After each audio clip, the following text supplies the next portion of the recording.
Debajo de las ruinas enterradas de la necrópolis del Vaticano hay un intrincado sistema de túneles y búnkeres que fue construido con fines de archivo y refugio en caso de una posible guerra nuclear. Trabajé en la unidad de seguridad debajo de la Basílica de San Pedro y tenía acceso a secretos del Vaticano.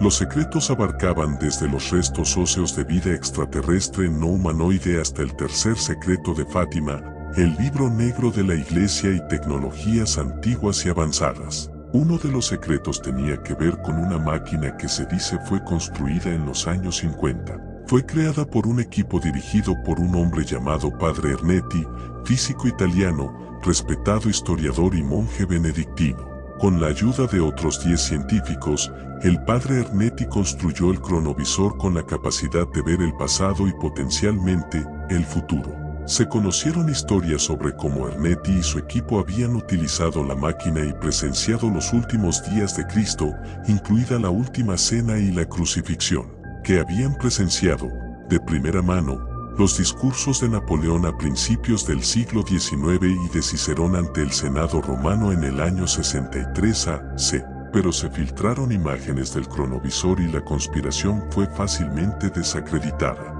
Lo que la gente no sabe es que el cronovisor fue una invención plantada por el Vaticano y difundida al público para desviar la atención de posibles filtraciones reales en el futuro de lo que realmente habían construido.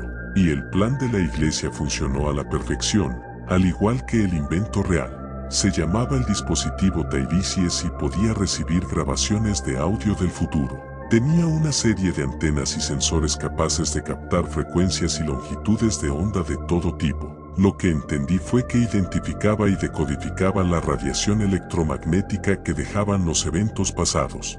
Luego estaba programado para usar esa información para ensamblar y predecir eventos futuros. Los datos recibidos se interpretaban en sonidos que se grababan en diferentes duraciones. De manera similar a cómo se sintoniza una radio, se podía girar una perile especial que enfocaba las antenas para obtener una mejor claridad, o incluso para que captaran la versión del dispositivo de otras estaciones, que algunos científicos afirmaban que tenían dimensiones diferentes. En las imágenes de seguridad, había visto muchas veces el dispositivo utilizado por sacerdotes y científicos. Había aprendido a encenderlo, cargarlo y señalar la ubicación del objetivo.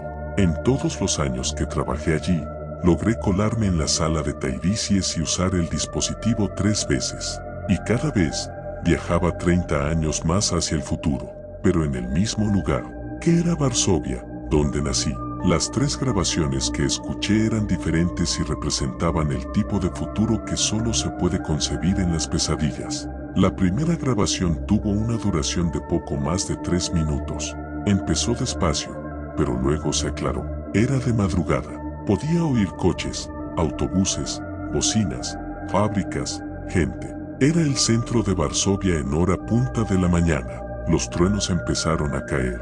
Entonces, una sola sirena de tornado estalló en la ciudad, seguida de más y más. Las sirenas y las alarmas comenzaron a sonar desde el centro de la ciudad. Hubo gritos y alaridos confusos de la gente. A lo lejos, el profundo zumbido y el pesado estruendo de máquinas gigantescas comenzaron a acercarse. Se escuchó un espantoso cuerno mecánico. Los gritos confusos de la gente se convirtieron en gritos de pánico y horror. Se escucharon explosiones y disparos desde lo que parecían ser aviones de combate y aeronaves que cruzaban el cielo en dirección a las máquinas. Había comenzado una batalla. Era caótica, al menos en el lado humano. Nuestros ataques eran descoordinados y esporádicos, y no detenían a las máquinas. Los sonidos de las máquinas que se acercaban continuaban, de 4 patas, una tras otra. Golpe, golpe, golpe, golpe. Nunca frenaban, nunca retrocedían. No eran rápidas, pero eran imparables. La batalla contra ellos se prolongó a medida que las máquinas llegaban a la ciudad. Se escuchó un estallido sónico increíblemente fuerte. Supuse que era un pulso electromagnético porque todo en el lado humano se quedó en silencio, excepto los humanos. Continuaron gritando y chillando mientras las máquinas arrasaban la ciudad y la destruían por completo. Luego los gritos y alaridos cesaron y solo quedaron las máquinas. Las máquinas continuaron hacia la siguiente ciudad, Sus horrendos sonidos se hicieron más silenciosos a medida que desaparecían tras las montañas. Fue lo más aterrador que experimenté en mi vida en ese momento. Escuchar esos grandes cuernos mecánicos sonando a kilómetros de distancia antes de que llegaran a la ciudad. No estaban tratando de un ataque sorpresa, no importaba si delataban su llegada. Tenías todo el tiempo del mundo para levantarte e irte antes de que llegaran a tu ciudad. Al final, había que parar. Y ellos se ponían al día porque no paran y, definitivamente, no vuelven atrás. Eran metódicos e imposibles de desequilibrar. Era como intentar discutir con un metrónomo. Al final, no pude distinguir si se trataba de una raza alienígena con tecnologías grandes y avanzadas en forma de máquinas de ingeniería avanzada o si era un sistema de inteligencia artificial consciente de sí mismo que había decidido darle a la raza humana su último cheque para la cena. Ambas posibilidades me llenaron de terror. La siguiente vez que utilicé el dispositivo Tiresias fue 6 meses después y esta vez mi objetivo era 60 años más adelante. Esperaba volver a oír los sonidos de la civilización, pero no lo hice, y fue aún más aterrador que el primero. La grabación duró poco más de 4 minutos. Se oía un zumbido profundo y constante, casi como el zumbido de la tierra. Luego se oían otros sonidos, distintos y aterradores, pero irregulares y distorsionados por algún tipo de compresión. Mejoré la grabación y la pasé por varios filtros y descubrí que los sonidos estaban distorsionados porque estaban bajo el agua. Varsovia estaba bajo el agua. Mucha agua.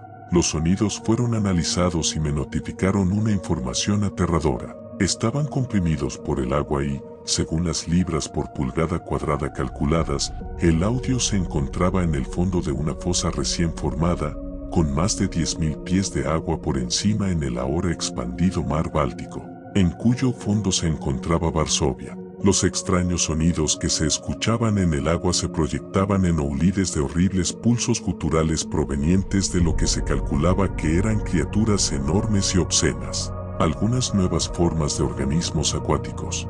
Después de limpiar el audio, lo que escuché fue la versión de pesadilla de los hermosos tonos melódicos de una ballena jorobada o azul. En medio de los fuertes y aterradores pulsos se escuchaban una miríada de silbidos agudos.